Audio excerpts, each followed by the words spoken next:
కొన్నాళ్లుగా బెంగళూరులోని యలహంక ప్యాలెస్ కు పరిమితమైన వైసీపీ అధినేత జగన్ ఆంధ్రప్రదేశ్కు వచ్చారు. బెంగళూరు నుంచి గన్నవరం ఎయిర్పోర్ట్లో ల్యాండ్ అయ్యారు.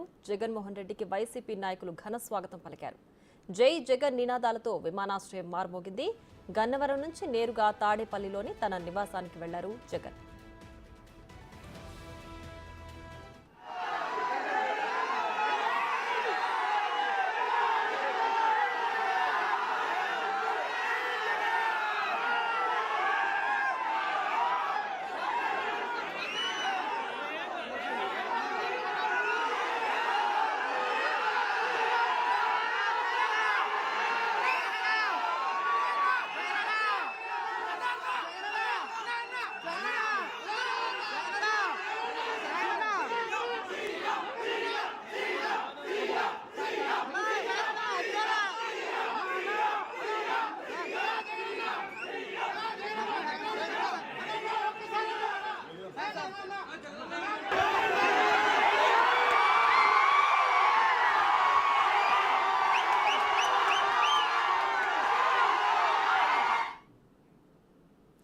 ఇక ఈ అంశానికి సంబంధించి మరింత సమాచారం మా ప్రతినిధి శివ విజయవాడ నుంచి లైవ్ లో అందించడానికి సిద్ధంగా ఉన్నారు. శివ, చెప్పండి, వైసీపీ అధినేత జగన్ బెంగళూరు నుంచి ఆంధ్రప్రదేశ్ కు చేరుకున్నారు.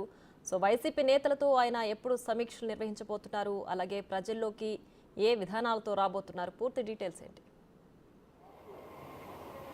రైట్ ప్రియా, మొత్తం మీద చూసుకుంటే ఆంధ్రప్రదేశ్ మాజీ ముఖ్యమంత్రి వైసీపీ అధినేత జగన్మోహన్ రెడ్డి కొద్దిసేపు క్రితమే గన్నవరం విమానాశ్రయానికి చేరుకున్నారు. అక్కడి నుంచి రోడ్డు మార్గం ద్వారా తాడేపల్లి తన నివాసానికి చేరుకున్నారు. సో మొత్తం మీద చూసుకుంటే దాదాపుగా 9 రోజుల కాలంగా కూడా ఆయన కడప అలాగే బెంగళూరులో పర్యటించిన పరిస్థితి కనిపిస్తూ ఉంది. బెంగళూరులో ఉన్న కాలంలో ఆయన కొంతమంది నేతలనే కలిసిన పరిస్థితి కనిపించింది. మరికొన్ని రోజులు ఎవరిని కూడా కలవకుండా ఉన్న పరిస్థితి. తాజాగా చూసుకుంటే ఆంధ్రప్రదేశ్ చేరుకున్న వైసీపీ అధినేత జగన్మోహన్ రెడ్డి రాష్ట్రంలో ఉన్న తాజా పరిణామాలు, తాజా రాజకీయ సమీకరణ, ముఖ్యంగా పార్టీకి సంబంధించిన నేతలపై పెడుతున్న అక్రమ కేసులు, పార్టీ కార్యాలయాలకు సంబంధించి నోటీసులు, మరికొన్ని పార్టీ కార్యాలయాలకు కూల్చివేతకు సంబంధించి కూడా జగన్మోహన్ రెడ్డి ఫోకస్ పెట్టే అవకాశం కనిపిస్తూ ఉంది. ఆయన కొద్దిసేపు క్రితమే తాడేపల్లి చేరుకున్నారు కాబట్టి ఈరోజు ఆయన పూర్తి స్థాయిలో రెస్ట్ తీసుకునే అవకాశం కనిపిస్తోంది. రేపు అందుబాటులో ఉన్న ముఖ్యమైన నేతలతో ఆయన భేటీ అవుతున్నట్టు తెలుస్తోంది. ఈ భేటీలో ప్రధానంగా చూసుకుంటే రానున్న రోజుల్లో ఆంధ్రప్రదేశ్లో ఏ విధంగా ముందుకెళ్లాలి, ప్రభుత్వం వ్యవహరిస్తున్న తీరుని ఏ రకంగా ప్రజల్లో ఎండగట్టాలి, ఎందుకంటే దాదాపుగా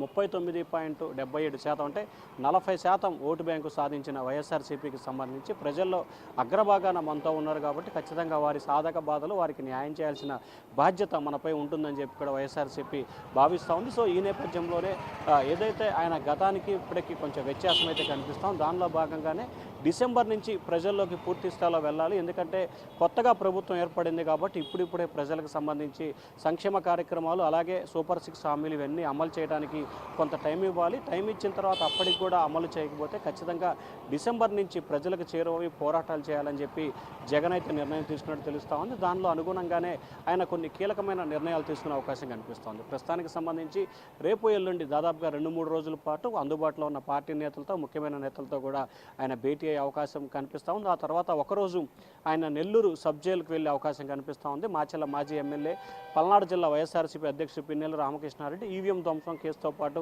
మరికొన్ని కేసుల్లో ఆయన నిందితుడిగా ప్రస్తుతం నెల్లూరు సెంట్రల్ జైల్లో ఉన్నారు. సో ఈ నేపథ్యంలో ఆయన్ని ములాఖాత్ అయ్యేందుకు కూడా జగన్మోహన్ రెడ్డి ఈ వారంలో ఒకరోజు నెల్లూరు వెళ్ళే అవకాశం కనిపిస్తూ ఉంది. మిగిలిన 2 రోజులు అంటే బుధ, గురు వారాలకు సంబంధించి శుక్రవారం ఈ 3 రోజుల్లో ఒకరోజు నెల్లూరు వెళ్తారు. మిగిలిన 2 రోజులు పార్టీ నేతలకు సంబంధించి సమీక్షలు నిర్వహించి ప్రభుత్వం ఈ నెల రోజుల కాలంలో ఏ రకమైన కార్యాచరణ రూపొందించింది, ఏ అంశాలకు సంబంధించి ప్రాధాన్యత ఇచ్చింది, అలాగే వైఎస్ఆర్సీపీకి సంబంధించిన నేతలను ఏ రకంగా ఇబ్బందులు పెట్టింది, దానికి సంబంధించి ఏ రకంగా ముందుకు వెళ్ళాలి, అలాగే పార్టీ కార్యాలయాలకు సంబంధించి ప్రస్తుతం కోర్టులో విచారణ దశలో ఉన్న నేపథ్యంలో ఏ రకంగా ముందుకు వెళ్ళాలి అనే దానికి సంబంధించి నాయకులతో ఆయన చర్చించే అవకాశాలు కనిపిస్తూ ఉన్నాయి. ప్రియా, శివ, అలాగే వివిధ జిల్లాల్లో వైసీపీ కార్యాలయాలు అక్రమ కట్టడాలు అంటూ కూడా ప్రభుత్వం నోటీసులు జారీ చేసింది కదా. సో దీనికి సంబంధించి వైసీపీ అధినేత జగన్ ఎలాంటి యాక్షన్ ప్లాన్ రెడీ చేయబోతున్నారు, ఏ విధంగా దీనిపైన ముందుకు వెళ్ళబోతున్నారు?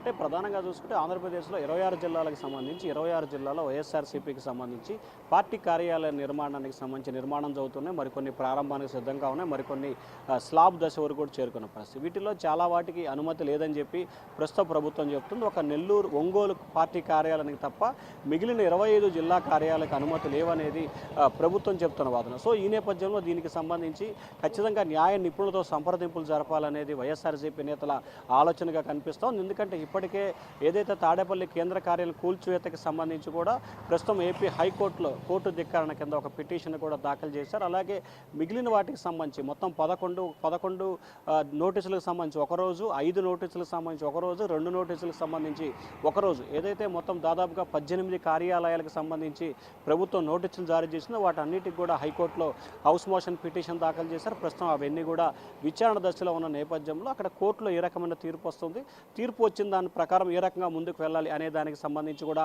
ఆయన న్యాయ నిపుణులతో సంప్రదింపు జరుపుతుంది. ఒకవేళ హైకోర్టులో కనుక తీర్పు వ్యతిరేకం వస్తే ఖచ్చితంగా సుప్రీంకోర్టు తలుపు తట్టాలనేది వైఎస్ఆర్సీపీ ఆలోచనగా కనిపిస్తోంది. ఎందుకంటే ఎక్కడైనా సరే ప్రభుత్వ స్థలాల్లో లీజుకు తీసుకొని పార్టీ కార్యాలయ నిర్మాణం చేపట్టడం అనేది దేశంలో సర్వసాధారణం. గతంలో వైసీపీ అలాగే మిగిలిన రాష్ట్రాలకు సంబంధించి ప్రతి చోట కూడా ఇదే జరుగుతుంది. కావాలనే ప్రభుత్వం కక్షపూరితంగా వ్యవహరించి వైఎస్ఆర్సీపీ కార్యాలయాన్ని కూల్చివేసే ప్రయత్నం చేస్తుంది. ఇది సరైన పద్ధతి కాదు. దీన్ని ఖచ్చితంగా ప్రజల్లోకి తీసుకువెళ్లాలనేది వైఎస్ఆర్సీపీ ఆలోచనగా కనిపిస్తూ ఉంది. ప్రియ.